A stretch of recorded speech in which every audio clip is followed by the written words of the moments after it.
I've been running Faceless YouTube channel since 2018, and in that time, I've posted over 10,000 videos, I've gotten hundreds of millions of views, I've made over $1.8 million, and in this video, I'm gonna tell you exactly how I did it. So if you've been planning to buy a course or even join my school community, maybe wait. This video is gonna be the same shit that you're gonna see in there. So because of that, I'd appreciate if you liked and subscribed. So with that being said, let's go ahead and start with fair use. One of the things that scares a lot of people from starting a YouTube channel is fair use. People think that you need to have original images, original footage, that you can't use anything that you don't own, which is not true. As creators, we're also protected. We have copyright rules. So you can essentially use anything you want as long as you make it transformative. And what I mean by transformative is that you just have to transition every 7 seconds. For example, I have a YouTube channel where I make top 10 moments of specific TV shows. And in these videos, the only thing I do is I play 7 seconds of the TV show that I'm talking about, the specific moment. And after those 7 seconds, I transition to another 7 seconds of a different episode or a screenshot of the show. Then after those 7 seconds, I just go back and play 7 seconds of the relevant clip, the relevant episode. And I just repeat this process. That's why you see movie recaps. That's why you see top 10 TV show moments. I mean, you can essentially use whatever you want as long as you make it transformative. Plus, I mean, getting copyrighted is kind of a slap on the wrist. And usually when you see those people get terminated for copyright, it's because they deserved it. Because it's really hard to get a strike for copyright. And personally, with over 10,000 videos, I've never gotten a copyright strike. So I'm assuming these people that, post those screenshots or warn people, they were most likely posting full episodes, aka they hella deserved it. Number 2, the secret. What is the secret to YouTube? And it's very simple. You've probably heard this a million times. Well, it's true. Just copy what works. The phrase that everyone uses is, you don't have to reinvent the wheel, which you don't. If you want to start a YouTube channel about couponing, find the top performing YouTube channels that make couponing videos and literally just mimic their titles and thumbnails. That's pretty much it, right? You can post mediocre videos, you can post garbage videos, but as long as your packaging is good, which by packaging I mean title and thumbnail, you're gonna get some views. And I'll be honest, I mean, since 2021, I don't think I've watched a single one of my YouTube videos because I have a team, right? I have editors, script writers, voiceovers. I don't even watch the videos anymore. I just give the ideas. And this business model, if you're not aware, is called YouTube automation. Number 3, older audiences. This is kind of like the golden ticket. If you start a YouTube channel where your audience is 50 years old or older, you're gonna get paid more per 1,000 views, right? A lot of people always ask me, oh, what are the best niches to start? It's kind of like, dude, it doesn't really matter as long as you target a higher aged audience. The best way to say it is don't start a YouTube channel about Fortnite.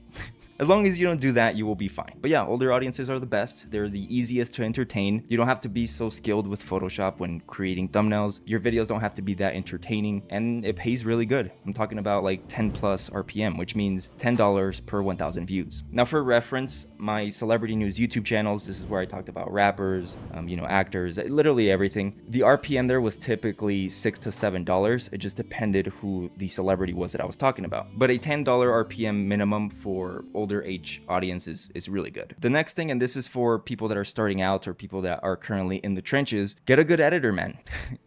If you have one good editor, you can take over YouTube in general, right? For scripting, you can do it with ChatGPT. With the audio or voiceover, you can use 11 Labs, and this is for YouTube automation. But an editor is one of the most important parts. For the first months that you start, yes, you can grind it out yourself. You can learn how to edit, do it yourself. But the second that you have like $200, $300 to invest, hire an editor. Hire an editor 100%, because editing is one of the only things that is going to burn you out, right? Nothing else about YouTube burns you out faster than editing. Plus, it doesn't matter how skilled you are, it still takes some time. And just removing editing from your day-to-day tasks, you open up a few hours to focus more on the important shit, which again is packaging. The next thing is AI tools. Right now there's kind of a huge trend of like, oh, this AI tool will make a video for you in the click of a button. This AI tool will make you a thumbnail. Dude, fuck all that. You don't need any of that. You really don't. You just need ChatGPT for the script, 11 Labs for the audio, the voiceover. Any editor that you can hire, don't use any of the AI ones. If you're not doing AI stories, there's no reason for you to have any AI editing software. There's not. For SEO, vidIQ, TubeBuddy, whatever, it doesn't matter as long as you can see tags. But you don't need anything else. You want to edit yourself? Cool, use Capcut. It's free. And with Capcut, you can also generate audio. So you don't really need 11 Labs, but it does sound way better. I recommend 11 Labs, but if you don't have any funds, use Capcut. The next thing, and I see a lot of gurus recommend this, A/B thumbnail testing. It's broken, dude. I think it's completely broken. It doesn't work. Every single time I've A/B tested a thumbnail, it does terrible. So my advice to you is that since titles and thumbnails are the most important part about this business, have an ego. right? Have an ego with thumbnails, right? If you're not confident that a thumbnail is going to work, if you have a plan B or a backup, don't fucking post it. Be 100% sure about the thumbnail. First of all, that should be the first thing you come up with before even putting the video in production, right? When you see a title from a competitor's video and you're like, okay, cool, I'm gonna recreate this, you need to know what the thumbnail is gonna look like. You know, a lot of people are like, oh, I made 5 thumbnails for one video. It's like, dude, that's a waste of time. Have some confidence, you know, have an ego. But, you know, I guess that's my mentality. Next up is quality. This is a sensitive topic because as a YouTube creator or someone that, you know, teaches people how to do YouTube, I'm not supposed to say this, but quality doesn't really matter. And anyone who tells you that that's one of the most fundamental things about YouTube, lie to you. Again, I've posted over 10,000 videos. The worst quality videos perform the best.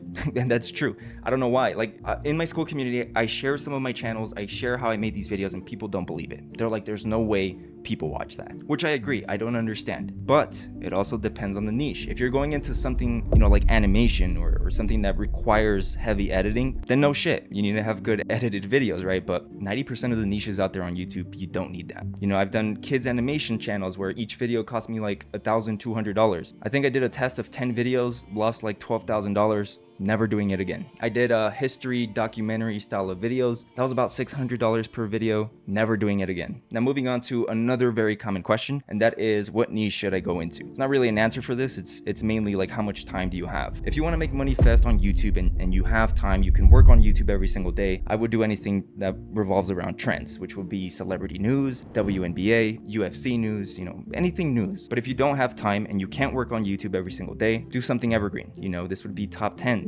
documentaries, biographies, you know, the airport niche, car niche, old Hollywood, vintage Hollywood, golf, you know, the type of niches where you can post 2 to 3 times a week and it's going to be fine. You know, these are not videos that are going to blow up immediately, but within time they can. Next up is scaling. This is kind of a tough one, but it really depends on you. I've had a few students in my school community that made over 5K. From there, they started multiple channels. I don't think you should start a channel until the first one is fully automated. And by automated, I mean you no longer do the scripts, you no longer do the audios, you don't do the editing, and everything is covered for. And I think it would be best if that's 2 months in a row. The only thing that you should do is give video ideas, give titles and references for your team to create. After you do that for 2 months and all of your costs are covered, then I would start another channel. Just one though, a second one. Everyone gets excited, man. You know, I feel like the shiny object syndrome is quite strong in this business, and that eventually kills a lot of people, right? It definitely kills their channels, it kills their motivation. There's just too much going on. You know, the hardest part with YouTube is to stay organized. And when you start doing, you know, 2 to 3 channels, shit can get a little bit bumpy. So I say don't scale, don't jump into anything else until your channel is fully running by itself for at least 2 months. The next thing that kills a lot of YouTube channels is not evolving. And I saw this with celebrity news. You know, I started that celebrity news channel in 2020, and to this day, all the channels that were around or my competitors during that time, they're not around anymore. They stopped in like 2022 because they never evolved. You know, they just kept doing the same thing over and over. And the reason they stopped evolving is because they stopped looking at competitors, which you should never do.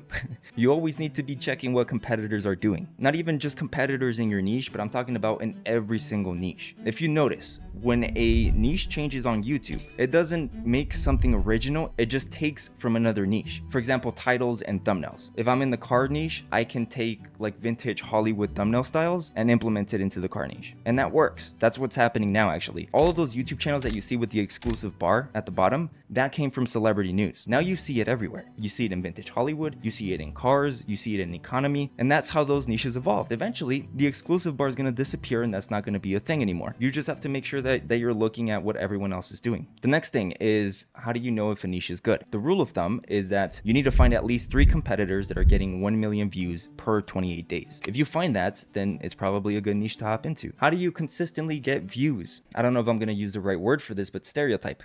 Stereotype the audience, the people that watch those videos, right? If I'm making videos about Justin Bieber, right? I started a YouTube channel about Justin Bieber. What does that audience watch? They'd probably watch a video about Selena Gomez, about Kylie Jenner, about the Kardashians, you know, and you experimenting and dropping different topics, or it's still the same audience, right? You know, I'd be essentially stereotyping. What is, I'm assuming it's a teenage girl. She likes Justin Bieber videos. The other thing that she probably watches is probably videos about the Kardashians. If I make a YouTube channel about rock and roll artists where I do biographies, and my YouTube channel is mainly based on Nirvana videos, I could probably guess that if I drop a Metallica video, it's gonna do good as well. And little by little, the more you post different topics, you know, it becomes broader. So now you have a little bit more freedom on what to post. But that's a little bit more long term. For like instant results, I'm talking about like in the first week, if you post 5 videos, let's say 3 about Justin Bieber and 2 about the Kardashians, and your 3 videos about Justin Bieber flopped, but one of your Kardashians one did good and the other one did whatever, for the next week, you better post videos about just the Kardashians, not Justin Bieber. It can be about the same topic, or it doesn't even matter as long as the Kardashians are in the title, thumbnail, and video. You need to double, triple, quadruple down on content that works on your channel. And this one pains me, man. A lot of people experiment with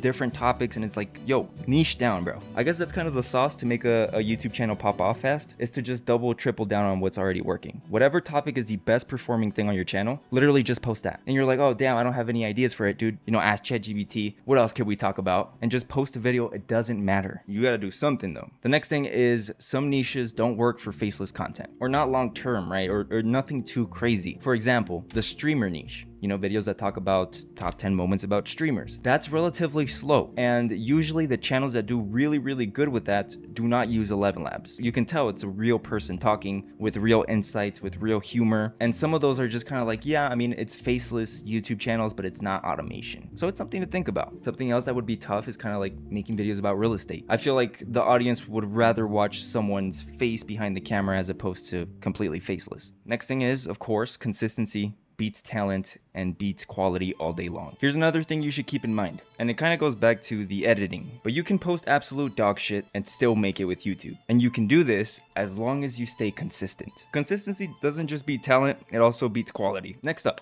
if you're starting a long form YouTube channel, do not post shorts, right? On paper, it does make sense, right? You post shorts because it's easier to get views and you get more subscribers, but they both have different algorithms, right? YouTube can say it doesn't, but it does. If you post 10 shorts and 5 long form videos, your long form videos are most likely going to fail. And again, the reason for that is because if you have 2 to 3 shorts that go viral or get a few 100,000 views, YouTube's only going to recommend the shorts. It's not going to consider your YouTube channel a long form channel. So don't do it. You know, I've worked with thousands of students and I haven't seen a single one of them succeed with that strategy. Next up is title formats. This is a real thing. You know, every niche has their own title formats, and I'm going to show you that real quick. So here's an example. This is a YouTube channel in the vintage Hollywood niche. This channel here gets about 3 million views every 28 days, which revenue-wise in this niche, which is a high RPM niche, we're talking about $35,000, $35,000. If you go to his most recent videos, we can see a trend here. At 50, the tragedy of Angelina Jolie. Stevie Nicks is now 77. We scroll down, Mick Jagger is now 80. You know, what happened to Carol Burnett at 92? Here's another YouTube channel. At 81, Gladys Knight confirms. Judge Judy is now 82. At 106, she's Hollywood's oldest remaining star. If you haven't noticed yet, the format here is to put the person's age on the title. Now, this is the only niche where I've seen someone actually do this, but it works. Every YouTube channel does it. So if you're gonna go into this niche, always start it with person's name and age, or age and person's name. So yeah, every niche has this. You just have to look at your competitors, go to their most recent uploads, and go to their most popular uploads. And you're gonna see a pattern there. The next one is to not chase multiple niches too soon. And this kind of goes back to like scaling, but it's a little bit different. I've tried scaling to very different niches, completely separate from celebrity news. And that was my number one mistake. And I wasted years doing this. The secret is that you can scale to other niches as long as they're relatively similar. For example, if you're doing celebrity news and you're ready to move on to something else, do WNBA news, do UFC news. You understand what I'm saying? So another example, if you're doing top 10 TV shows, go to top 10 movies, go to top 10 TV series. You know, stay within that ballpark where it's still relatively the same. Because if you start doing something completely different, you got to realize, oh, you might need a different team. You might need a different editor. You might need whatever, right? Whatever it is, it has to be different. And those adjustments, yes, even though you can do it or you can fund it, it's going to become an issue. So just take the easier path, you know, so do something similar, something in the ballpark. You want to keep the same team for the first few channels. Next up, demonetization. I hardly hear anyone talk about this, but it's happened to me like 20 times. Sometimes it just happens, man.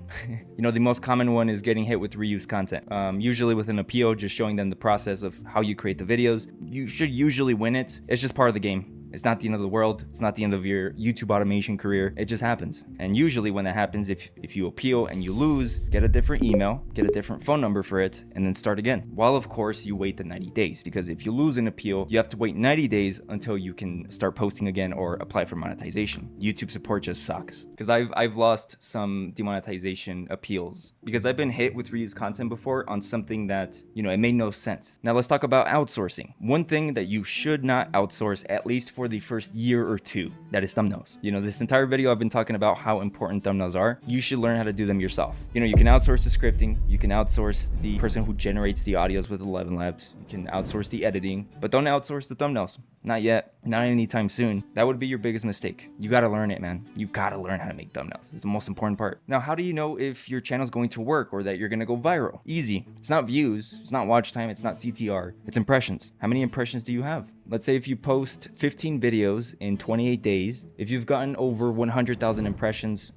you're good. It's a good channel. But if you didn't get more than 100,000 impressions, that might be a problem. You might be shadow banned. And that happens at random, by the way. That just depends on the email. Also the phone number that you use to verify. But it's a real thing. You know, the way we do it right now is that we launch channels, and depending on the first month, how many impressions it gets, that's how we know, okay, do we pull the plug now or do we continue and keep pushing it? 3 out of 5 channels that we start are shadow banned. So what we do is we restart the channel on a different email, on a different phone number, different ID for verification, different everything, and try it again. At least that's how it works today in 2025. And the last thing I want to talk about is my school community. Now, if you don't give a fuck about that, thank you so much for watching. Leave a like and subscribe, and I'll talk to you next time. But for those of you that will hear me out, let me show you what's in my school community. First up, we have the blueprint step by step. If you're a complete beginner, this is exactly what you want to watch to set everything up. But the actual course videos are in the tutorial vault, and this is 55 videos plus where I go in extreme detail on how I started my Faceless YouTube channel. From scripting, editing, Photoshop, and SEO, everything that I know is in these videos. And also in July, there was a 18 video update I received from students. I went ahead and added them in these videos. But the best part is that I go live 2 times every single week, and this is where I speak with you directly, answer any questions, review your channels, all that good stuff. But very quickly, let me show you some of the wins in the community. Number 1, we have S Breezy here, that in 24 days, he made $6,100. We also have members like Kevin, that started 2 months ago, and he made $4,100 last month. We have members like Kareem here, that started his YouTube channel around July 9th. He just got monetized and he made a few $100. We have members like Ayush. He made $6,111 in July. We have members like Fernando, who made $5,500 in just 2 weeks. We have members like Jared here that just got monetized, made $372, but it doesn't say when he got monetized. We also have members like Hamid here that started 1 month ago. About 4 weeks, he started his YouTube channel and he already made $7,000, which is probably the craziest one. He joined my community on June 26th. Yeah, literally a month. Yeah, so he joined here, whatever he was posting before he deleted, and then he started posting what seems to be July 1st. This one here is probably the craziest results that I've seen in the community so far. But you get the point. If you want to check that out, you can click the link in the description of this video or in the pinned comments. And if you end up joining, I'll talk to you on one of the live calls. Have a good day, guys.